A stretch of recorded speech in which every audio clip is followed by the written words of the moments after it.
There are moments when the world falls silent and the soul begins to see. This series tells the story of those who awaken too soon, the ones who see through illusion, who carry the light in a world still asleep. From the first glimpse of truth to the loneliness of clear vision, from the burden of compassion to the wisdom of distance, this journey explores the quiet path of awakening, the cost of seeing, and the peace that follows. Each part unfolds a different revelation: the stage play of humanity, the danger of truth, the echo within the soul, and the dawn of those who live with open eyes. This is not a call to escape the world, but to see it as it truly is: fragile, holy, unfinished. To awaken is not to rise above others, but to walk among them with light in the heart and peace in the eyes. The light was never lost. It was only waiting for us to open our eyes. The world is a vast stage. There is no curtain, no director, yet everyone knows their role. People wake up each morning and put on the face they have practiced all their lives. A smile, a greeting, a certain way of walking, all repeated so many times that no one remembers what is real anymore. I once stood in such a gathering. Music filled the air. Glasses clinked. Lights shimmered. Yet beneath the glow I saw only one thing. Everyone was acting. The woman laughed loudly, but her eyes did not laugh. The man spoke of success, but his voice trembled as if afraid of his own words. Everyone knew something was not true, yet no one spoke of it. Because this is the unspoken law of the play, do not break character. Look around, and you will see familiar roles: the devoted husband, the reliable friend, the stern father, the cheerful woman. These names are garments that hide exhaustion, fear, and forgotten desire. Everyone knows they wear a mask, yet they agree to pretend they do not. That is how the world preserves its fragile peace. But for those who see clearly, pretense no longer goes down easily. When they step into the room, the air changes. They do not need to speak. Their presence alone unsettles others, for their eyes cut through the performance and see what others try to conceal. They see the wife flinch slightly at her husband's voice, the friend laughing while gripping the glass too tightly, the child in the corner biting their lip to hold back tears. And in that moment they know the world is not as real as it claims to be. This truth is not easy to bear. Once you realize that life is a play, you cannot go on acting as before.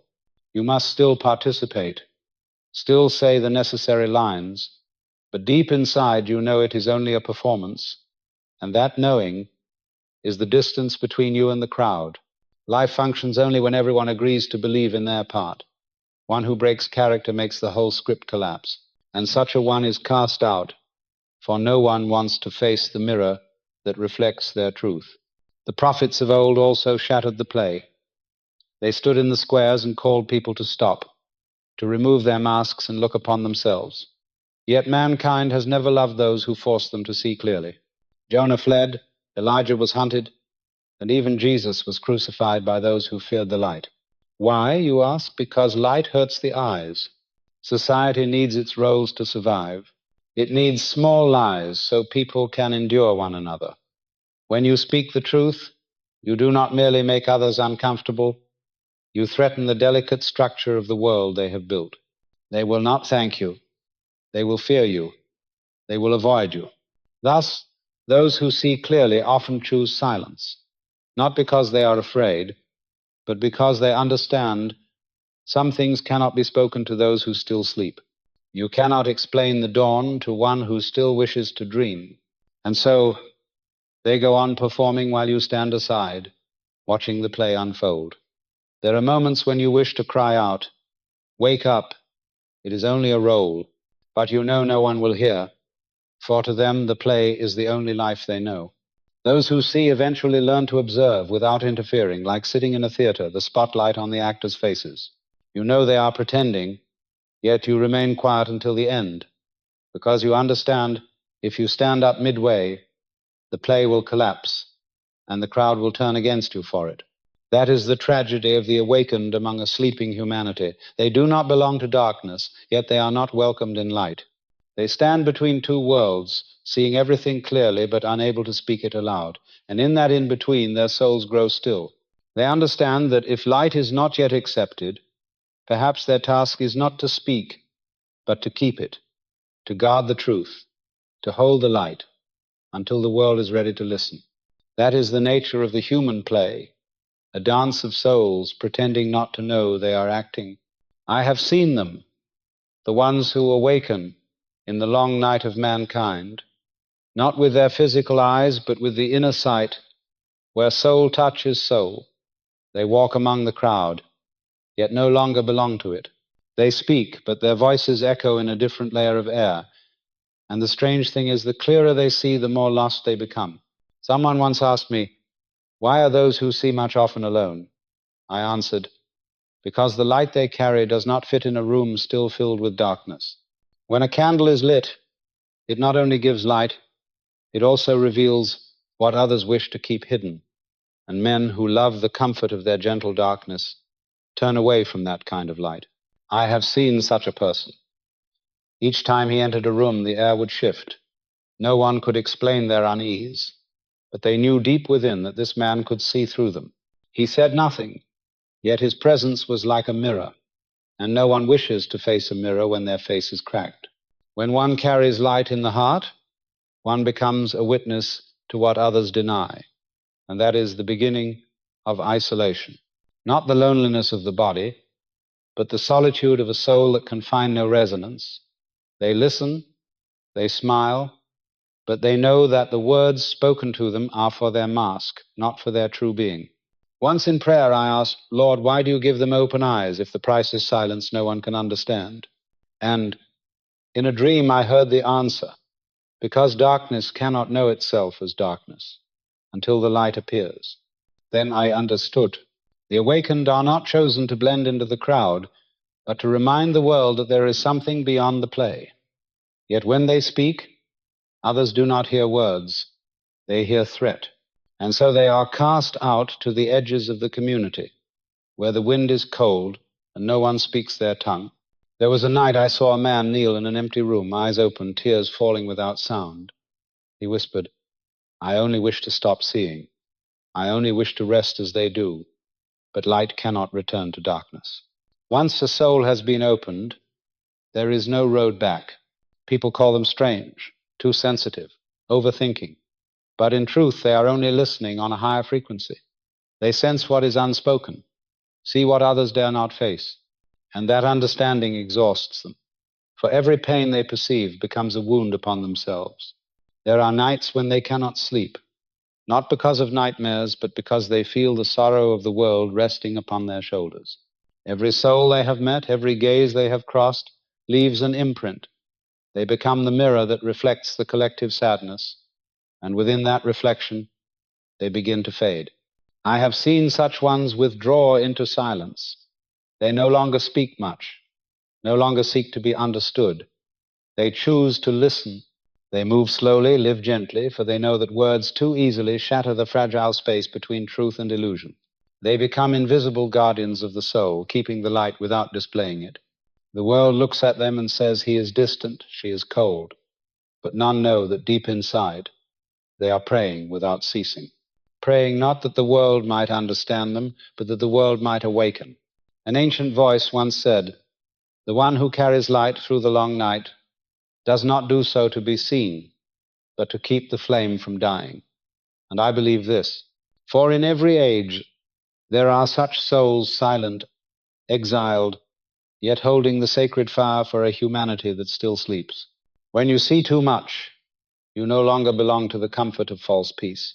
Yet that very solitude is proof that you have stepped beyond the stage.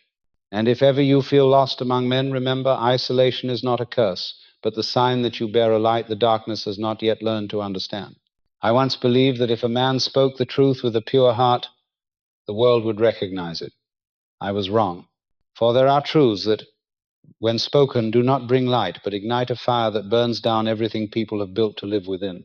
I still remember the moment I opened my mouth to speak of what I had seen. The room was full.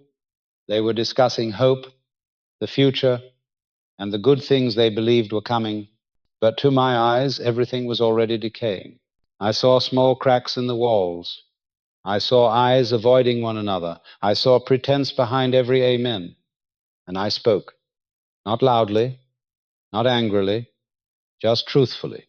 And at that very moment, the air changed. No one replied. Only silent glances turned away, as though I had broken a sacred law.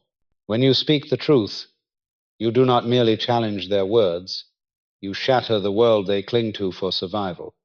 People do not hate you because you are wrong, they hate you because you are right. For if you are right, they must confront everything they live for. Since ancient times, this has never changed. Prophets were stoned, not for their sins, but because they spoke what others refused to hear. Jonah ran away because he feared the truth of God would stir rebellion.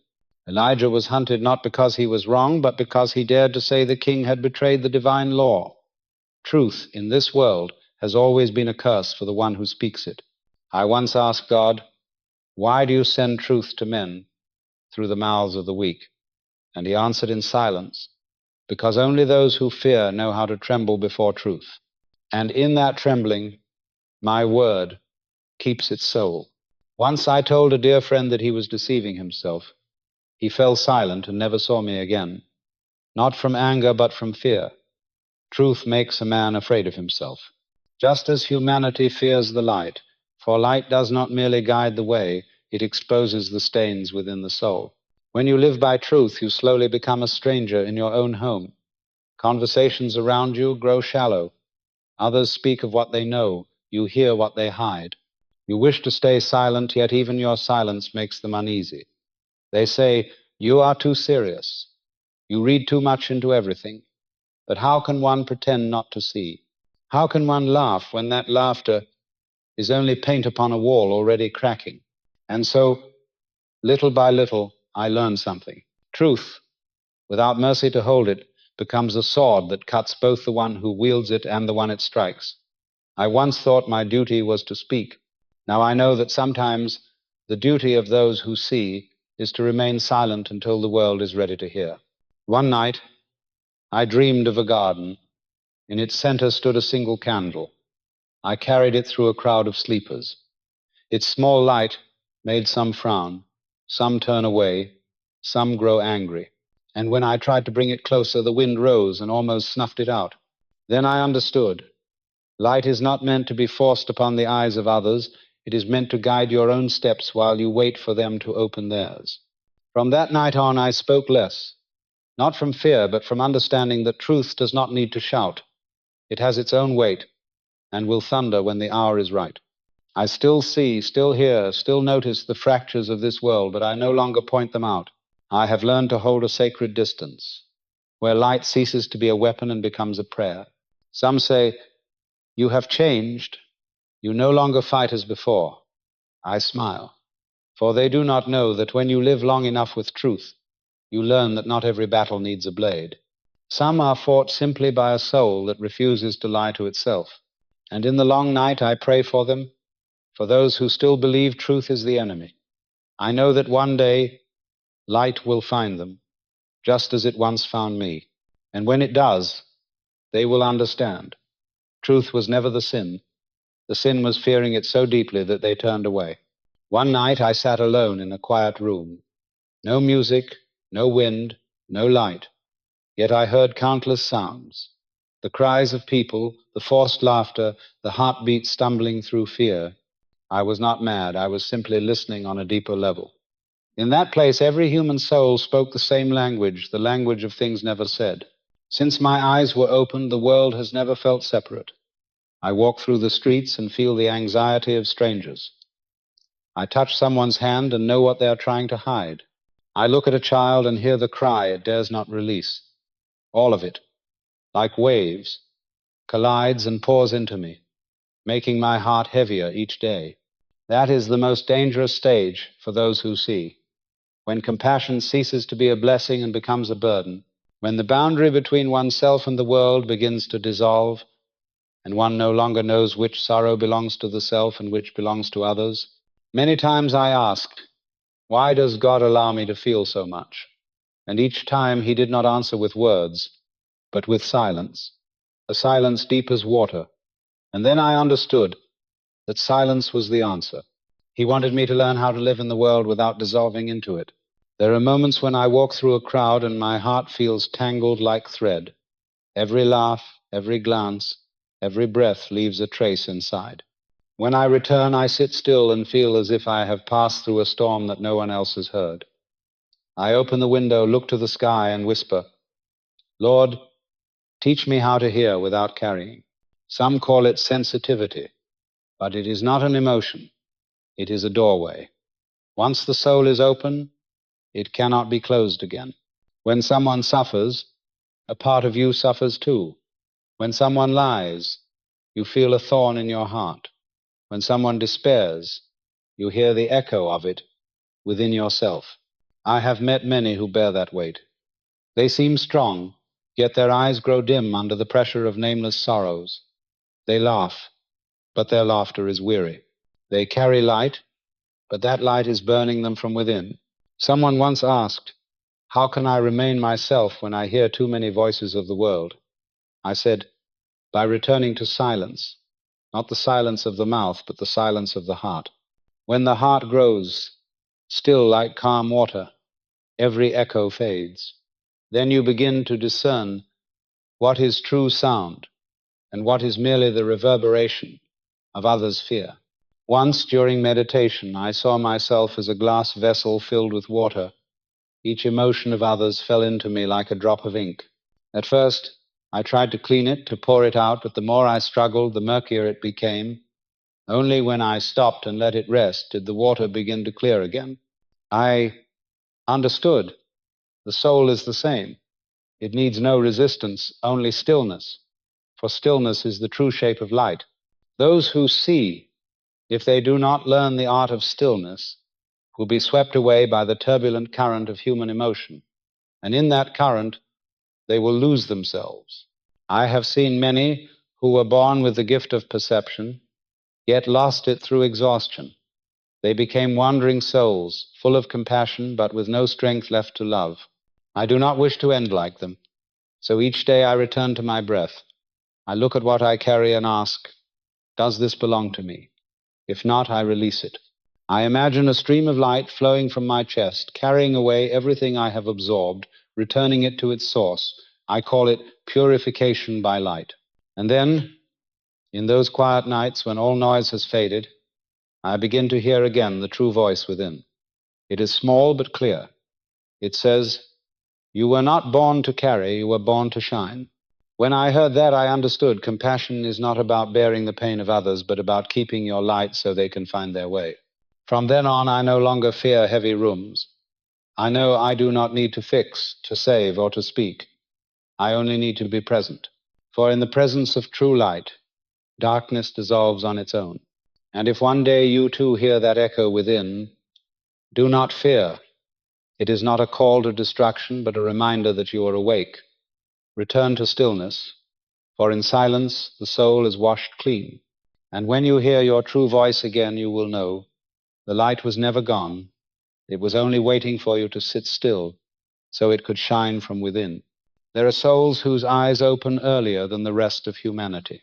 They see what hides behind a smile, feel the undercurrents of fear, and hear the quiet cracking within others long before a word is spoken. At first, they believe they have been entrusted with a mission to mend the world, to heal it, to bring it back to the light. But one day, as their own strength begins to fade, they understand that not everything seen is meant to be changed. Along the path of awakening lies a turning point where compassion turns into burden. When mercy mingles with the desire to control, light can easily become fire. Many believe salvation is an act, yet in truth, it is a state of being. For the more one stirs a river to make it clear, the more the mud rises from its depths. The water only becomes clear again when left undisturbed. So it is with truth. It does not need the hand of man to stir it. It only needs time. When the awakened one releases the need to fix, the heart begins to settle. They come to realize that the world moves to its own rhythm, that every soul has its own journey back to light. The task of the one who sees is not to change all things, but to keep their inner flame from going out. In that stillness, something miraculous unfolds. When the bearer of light ceases to speak, the space around them transforms. No advice, no teaching is needed. Their presence alone, deep and steady, allows others to feel seen, heard, and touched. Healing at times does not come from action, but from the quiet power of unconditional understanding. It is in that moment the awakened learn the wisdom of the river. The river does not resist its flow, yet it never loses itself. It receives the rain, it receives the mud, yet still it moves toward the sea. It reflects the sun, but does not need to become the Sunday. And in its silent journey, it nourishes everything around it. When a soul reaches the stillness of water, compassion ceases to be a burden and becomes wisdom. Instead of pulling others from the night, they simply keep the light steady until others are ready to step into it. They understand that to force someone to face the truth before they are ready is to steal the sacred right of their own growth. True maturity begins when the awakened learn the art of letting go, seeing without interfering, loving without possessing, understanding without judging. From that place, peace arises as naturally as breath, not because the world has changed, but because their way of seeing it has. All suffering, in the end, is not born to be erased, but to be seen in the light. Every wound becomes dangerous only when hidden. When brought to awareness, it slowly dissolves into the brightness of truth. Thus, instead of trying to extinguish the fire of the night, the one who carries light must simply keep their lamp burning steady. This point is called the crossroads of the awakened threshold, where the soul ceases to resist what is, where mercy transforms into freedom. There, truth is no longer a sword, but a mirror. Compassion no longer a cry for rescue, but a space where others may find their own rebirth. Those who have crossed this place know that light was never meant to judge, but to guide. And in a world filled with noise, sometimes the strongest way to love is to remain silent and still shine. Between the noise of the world and the awakened soul, there always exists an invisible distance. Not a wall, but a thin space where understanding is kept in silence and kindness is wrapped in restraint. That distance is not born to divide, but to protect. It is the boundary of light, guarding the flame from the winds of the world. Those who carry light soon learn that they cannot stand too close to everything they see. The more they merge with what they behold, the more they lose their center. When they see a storm, they do not leap into its heart to stop the wind. They stand upon the shore, watching it shift, listening to its roar, learning the language of the sky. For truth does not live within chaos, but in the stillness between two gusts of wind. That sacred distance is not coldness. It is the highest form of compassion. Those who have once drowned in the sorrow of others understand that to love without holding and to care without grasping is the only way to preserve both souls. Like the sun, which forever shines but never forces anyone to look directly upon it. In silence, the awakened understand this. The world does not need more judgment. It needs more space in which to awaken on its own. And only when that space is opened can darkness find room to dissolve. Sacred distance is that very space, the still place where truth can breathe, where another soul may draw near without being forced to change. Some have asked, why do bright souls so often walk alone? The answer does not lie in loneliness, but in necessity. For when the light stands too near, it blurs with inhuman breath. When it steps back, it becomes a lighthouse, guiding those adrift through the night. The awakened choose to be lighthouses, not because they are higher, but because they understand how to make room for others to find their own way. That distance is also the school of patience. The world changes at its own pace, and every soul has its own season of awakening. To force a bloom before its time is to cause it to wither. The wise wait, not with restlessness, but with trust. They know that truth never disappears. It waits for its appointed hour to be seen. To live in the world, yet not belong to it, this is the wisdom of distance. The awakened still eat, still work, still laugh, but in every act there is a quiet awareness. They are present, yet untouched by noise. They listen, yet are not carried away by the tides of emotion. In the heart of chaos, they are the still center. From that distance, love does not fade, it becomes transparent. No longer burdened by the need to fix or to prove understanding, love turns into light, gentle, forgiving, without demand. It is the love that knows every soul is learning its own lesson, and that no one walks a wrong path if that path still leads toward the light. Sacred distance teaches the seer a great art, the art of non-interference. Like God, who sees and knows yet allows his children to choose. Freedom is the holiest gift, and whoever has been awakened, if they fail to learn this lesson, will soon lose their peace. In the quiet of the soul, one can hear the whisper of the wind saying, "Be the light, not the fire." Light guides, fire consumes. Both are radiant, yet only one endures. The awakened know that for light to last, there must be distance, stillness, and a patience vast enough not to force the world to awaken before its time. When distance becomes part of life itself, every interaction grows softer. There is no longer a battle between right and wrong, only the gentle awareness that everything is already in its place. The world does not need to be controlled.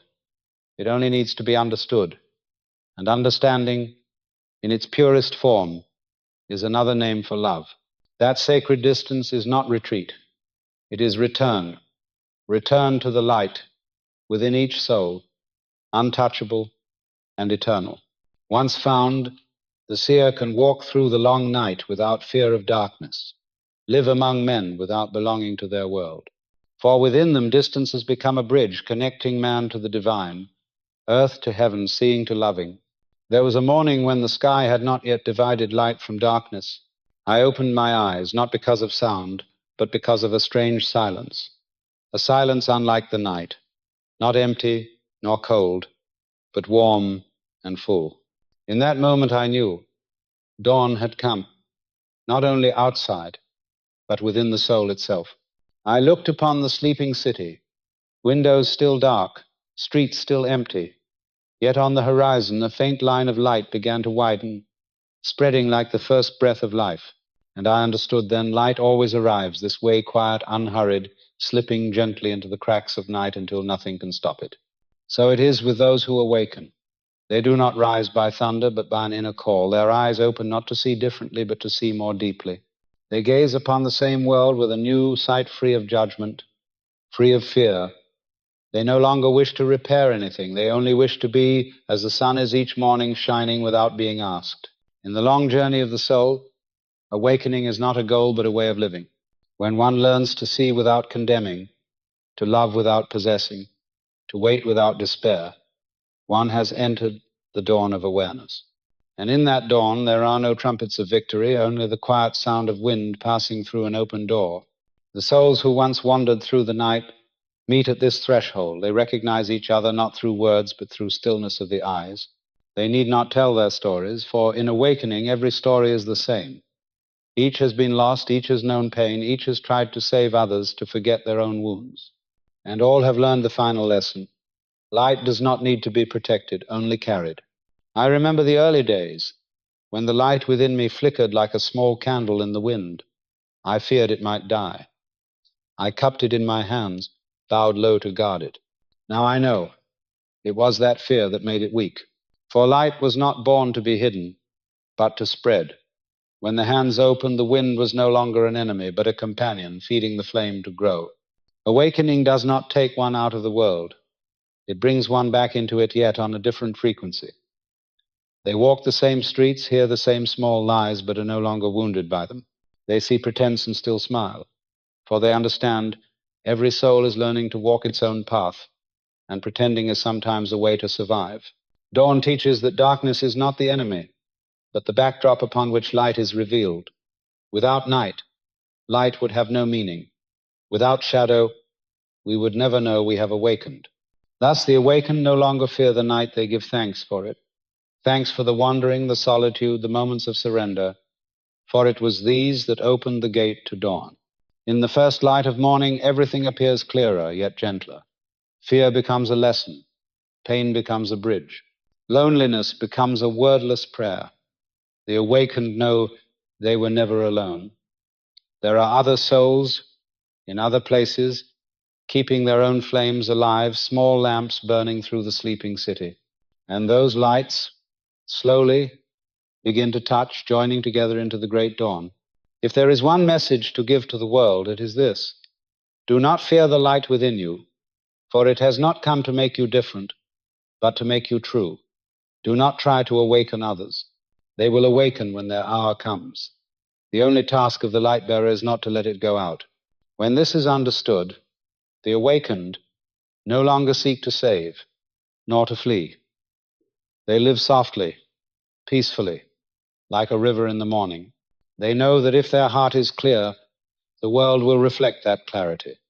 They do not fight the darkness, for they have become what darkness cannot consume. And when the sun finally rises, they do not stand to proclaim, do not boast, do not name themselves. They simply smile. For they know dawn was never the work of one, it is the gift of all souls who have patiently guarded their light through the long night. That dawn is not only in the sky, it is blooming within every being who has learned to see with the heart, to wait without losing hope, to believe that the light is still coming, no matter how long the night. And this is the greatest reward of awakening, not to know more, but to live in the world with open eyes and a peaceful heart.